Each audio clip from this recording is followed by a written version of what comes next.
Hello YouTube. Today I'm going to be bringing you a top 20 list of my top 20 favorite Pokemon. And let me just apologize in advance for not getting a video up after a while because baseball season started up and we have practice every day for like 3 hours, so it's pretty tough to get these videos up. But here is Gold's top 20 Pokemon list, brought to you by the SentretSociety. And we kick off the list with the biggest powerhouse in the game, coming in at number 20, the one and only Dunsparce. Dunsparce sweeps over the cities, saving innocent lives and causing his opponents paralysis that they will not escape after headbutting and parapunching them until they are completely immobilized. Dunsparce is extremely derpy, and that is one of the reasons why I fell in love with him. I tried to figure out what he was, and I got nowhere fast. But Dunsparce is clearly a fantastic and derpy way to start off this list. We then get to Cobalion, the first appearance by a legendary Pokemon on this list, as you will not find as many as you'd think, because I don't like legendaries as much as just regular Pokemon. But Cobalion is one of the few legendaries that I do like a lot. His main is just really awesome, and his typing is just crazy good, as he gets Fighting Stab, and then Steel is more just for resistances. As for his two wolf dog brothers, or whatever they are, I don't like Terrakion very much, for whatever reason, and I don't mind Virizion. Not as cool as Cobalion, but I've used it before. If you keep watching our videos, and mine in particular, you will eventually see Cobalion being used in the UU tier, as I nickname him Cobalt because he reminds me of one of my current dogs, whose name is also Cobalt. Now number 18, Mightyena. As you might have figured out already, I am very much a dog person, as Mightyena, in my opinion, just looks sweet. I really don't understand how Mightyena is a hyena, because it looks more like a wolf to me, and I'd much rather be a wolf because, honestly, hyenas are one of the pussier animals, in my opinion. But it is also a dark type, which is my favorite type, as you will see in this list, is that dark types are represented the most from this list. But, anyway, onto another four-legged creature, I should say, is Luxray, number 17. He also looks like a dog, although he is a lion, and he is just one of the coolest looking Pokemon in my opinion there is, as he's an electric lion, which is just a sweet idea for a Pokemon in my opinion. And he's also pretty formidable in the Inu tier.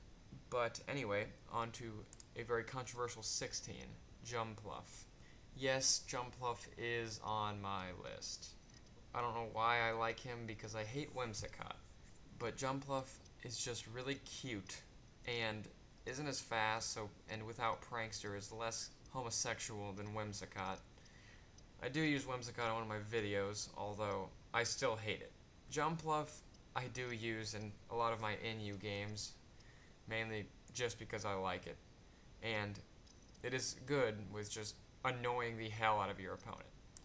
But anyway, on to 15, Scrafty, a very popular Pokemon, at least among my friends, as Red, the other person on this channel, loves Scrafty. It is also on his list, as you should probably check it out. And Scrafty is just a very versatile Pokemon, having a great move pool, and you can do pretty much anything you want with it, along with its pretty much awesome idea. Gangster with sagging pants. Doesn't get much cooler than that, as he's also a lizard with a mohawk. He is nicknamed on my teams when I use him as Saggin' and Swaggin', because I just think that's awesome. Don't judge me, it's just awesome. You better check yourself before you wreck yourself, and here is the Crafty gang. But anyway, here we go, under 14, Flygon. As a kid, Flygon was the Pokemon for me, as it was easily my favorite, and just from the absence of Pokemon for a couple years, in my middle ages of my life so far, he kind of faded away as one of my favorites, but still makes it onto my list in the 14 spot. I've always thought he was way better than Salamence, even if he actually wasn't. Salamence is a better Pokemon, especially now that they gave him Moxie, but I will always love Flygon more because it just looks awesome and has never let me down in any type of battle. I think it's extremely good in UU with Choice Scarf. As Choice Scarfing, it still gives it enough power to kill things with one hit. But anyway, on to 13, as we have Samurott.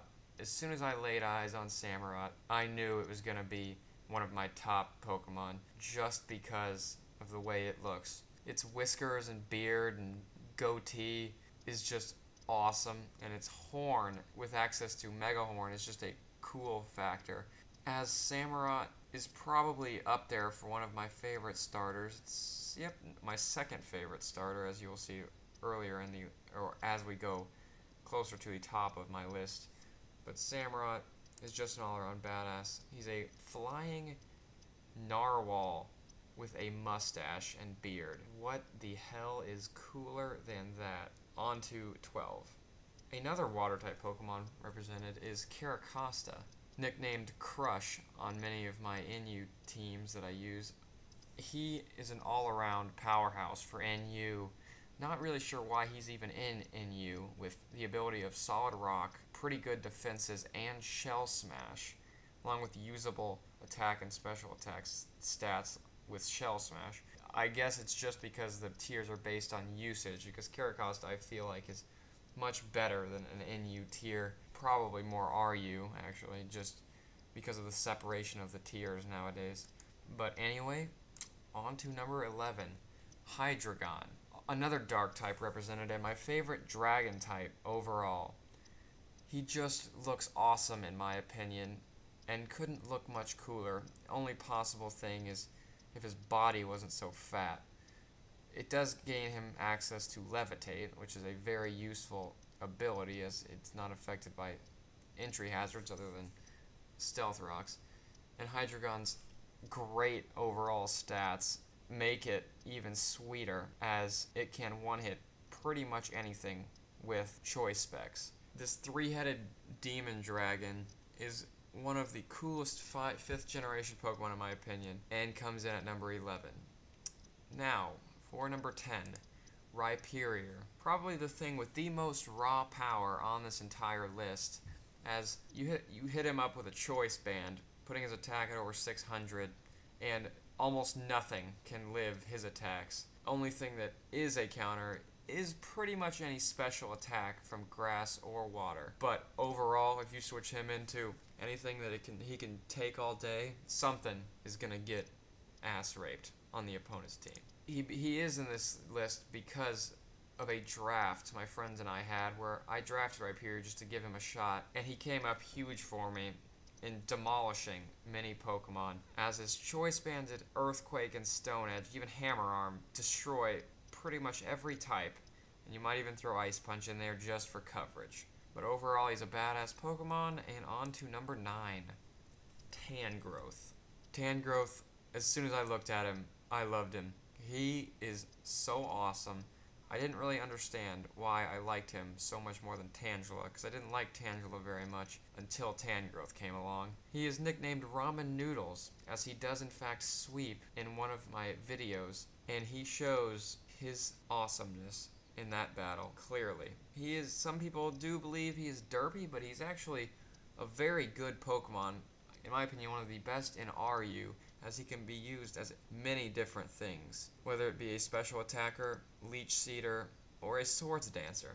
But anyway, enough with the ramen noodles, let's move on to number 8, Togekiss. Togekiss is one of the main reasons why I like Serene Grace. You can call it gay, and I wouldn't disagree with you, but for whatever reason, I just love this flying turkey. He does work in every battle I've used him in, is up there, or causes the most rage quits among all of my favorite Pokemon. Togekiss is just a sexy beast. His colors and a flying turkey, just something about that is awesome. But anyway, we're going to number 7, Cofagrigus. Cofag is probably my most used Pokemon on this entire list, because I specialize in UU and do not like Sableye and Dusclops very much, as Cofag being the other good ghost type. Now, I probably would use Sableye if there was a different strategy for it, because I do think Sableye is really cool, and honestly, if it wasn't for his gayness, he'd be on the list.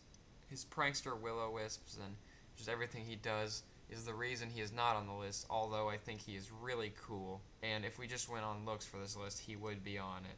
But anyway, enough with that. Kofag is just so versatile, it's ridiculous. That's, along with a great typing, is the reason why he's used on almost every UU team I have. His immunities to normal and fighting type attacks, along with his great defenses and usable special attack, where I could boosting moves will cause him to sweep. He is also the #1 Heracross stopper in my opinion, because all Heracross has to do is touch him and his ability becomes Mummy. Heracross is nothing super effective to Kofag as well, so it not only usually stops its sweep, but will wall it out of its mind if it's got all of its health. And because of that, Kofag is a great #7 for me. #6, probably the coolest, or in my opinion, the coolest idea of any Pokemon on this list. A werewolf with its elusive ability of illusion. He's the only one with this ability and gives him a unique niche, having very little defense but a lot of speed and special attack and attack stats.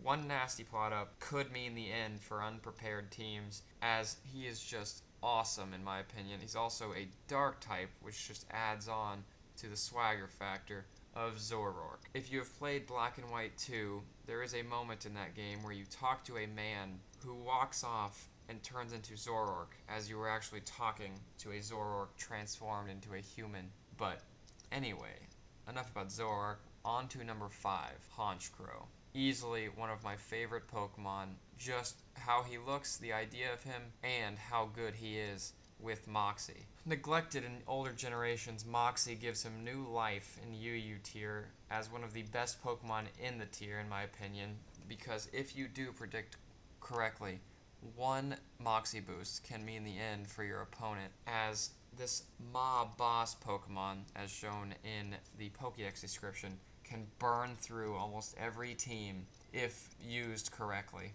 But anyway, on to #4, Typhlosion. Typhlosion is just awesome in my opinion, especially because he is a honey badger with fire coming out of his back and access to the strongest fire type move, Eruption. I know V-Create does 180, but only legendaries use that, and that is just lame. Plus, Eruption isn't as OP as V-Create is, as Eruption only does 150 if you were at full health. But what my strategy with Typhlosion is many times is either Specs or Scarf him and try and get the sun up with his Eruption, and that is nearly unbeatable, killing things that resist it if it is Spexed and has max damage with Eruption. It is also one of the reasons why my friends have regarded me as Gold, because Gold's starter and best overall Pokemon is in fact Typhlosion. Gold also has a Togekiss Typhlosion, and then his companion, which you will see in this list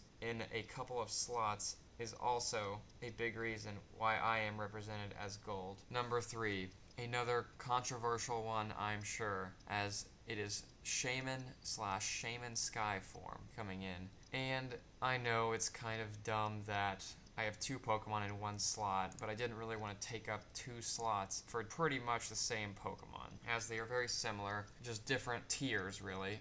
They look nearly identical, just Shaman Sky is just one of these serene gracers who, described by Smogon as the only Pokemon unanimously banned to the OU tier, which I think is just hilarious because it is nearly unstoppable with 127 base speed with Serene Grace, Air Slash, and Seed Flare. I feel like they made this Pokemon as an alternative to Shaman just so that Shaman could be regarded as a better legendary and nearly an unbeatable Pokemon in the Sky form. Now Shaman, on the other hand, would be right below Shaman Sky on my list, only because Shaman Sky is just sweet looking in my opinion, and Shaman is just a cutie. This is probably the only Pokemon you will hear me regarded to as a cutie. He is not only that, but also a very good UU Pokemon, in my opinion, as he is also very, very versatile, as most people think to use Sub-Leech Seed, but I feel like that is a waste of Shaman's potential, as Air Slash, Earth Power, and Seed Flare gets great coverage, along with either Specs or Life Orb, or even Choice Scarf, as Shaman is my favorite legendary Pokemon, and overall just very much liked by me. That's obvious at number 3. We move on to number 2, the Kangaskhan himself. I shouldn't even have to describe why he's number 2, because he's a Kangaskhan kangaroo. There's nothing sweeter than that. But I'm going to do it anyway, because of my love affair with Kangaskhan. He is a very underrated Pokemon in my opinion, with access to Fake Out and Sucker Punch stabbed by his normal typing, and is also a very versatile Pokemon and very underrated. Not as good in 5th gen as he was in 4th and below, but still a very formidable Pokemon if used correctly, and just, in my opinion, one of the coolest / funniest ideas as a Pokemon. It also becomes a dragon killer if you teach it Outrage. Of course, it just learns Outrage on like level 48 or something like that, which is hilarious because it's a dragon type move, but you know what? You don't mess with his baby or he's going to be outraging. That's the only idea I can think of why he would learn it. And on a side note, he can be moved to a Dragon Rush, as I can only imagine this must be a joke by Game Freak, because Genghis Khan definitely had his rage when he was the Mongolian ruler. But anyway, on to the number 1, or number 1s, Aipom and Ambipom. Honestly, another case where I didn't want to take up 2 slots with a very similar Pokemon, especially when they're in the same family. Ambipom probably wouldn't be in my top 3 Pokemon. He'd probably make it to number 4 if he wasn't paired with Aipom. Aipom would in fact be number 1, and this is why they come in at this spot. Aipom was one of Gold's greatest companions in the manga, and that is one of the large reasons why I'm regarded to as Gold. I've just always thought Aipom was really cute, pretty much just awesome. Maybe not awesome in competitive play, but a sweet idea as a monkey with a hand as a tail. Ambipom, on the other hand, can be very, very effective in the metagame, as his Fake Out Technician and Double Hit are formidable, as they can take down Pokemon with just those 2 moves, and with its astounding 115 base speed, it becomes one of the best revenge killers in the game. Also, paired with Pursuit, makes it an even better revenge killer, because if they switch out, it will still kill them, with many people switching out into a Ghost type because they predict the Fake Out. But Pursuit will still kill his Pokemon as he sends out his Ghost. Along with that, Pursuit also is super effective to Ghosts, and even if they do not switch out, Technician will boost Pursuit if it is not boosted by them switching out. But anyway, that is the hoedown on my top 20 Pokemon. Thank you for watching, hope you agree, and see you next time.